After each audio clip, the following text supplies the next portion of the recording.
Ibinalik na lang sa lupa ng ilang magsasaka ang ani nilang kamatis sa Balamban, Cebu. Hindi pa bulok ang mga kamatis pero dahil di maibenta, itinapon na lamang ito sa gilid ng kalsada. Ang ilang magsasaka naman, lugi na sa kita dahil bagsak presyo na kung ibenta ang ani.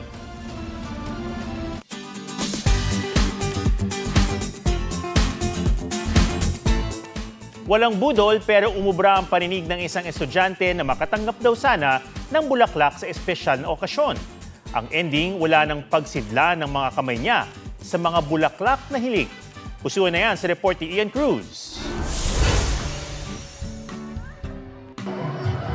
Yan ang gusto mo eh. Mga humor na dapat niyong i-adopt. Malunod sa sandamakmak na bulaklak. Yan ay matapos gumana ang parinig ng estudyanteng si Christine Joy Owas.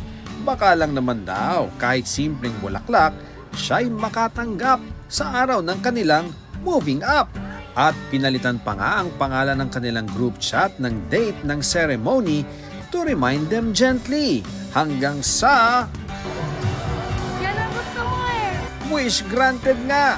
Di lang isa, di lang dalawa. 23 bouquet lang naman. Di rin daw sa pagmamayabang, may written letters din siyang natanggap. Bukod pa sa ibang regalong ibinigay sa kanya, grateful si Christine dahil sobra-sobra pa sa hiling niya. Akalain ba naman niyang ang simpleng parinig mauwi sa nag-uumapaw na kilig? Ian Cruz, GMA News.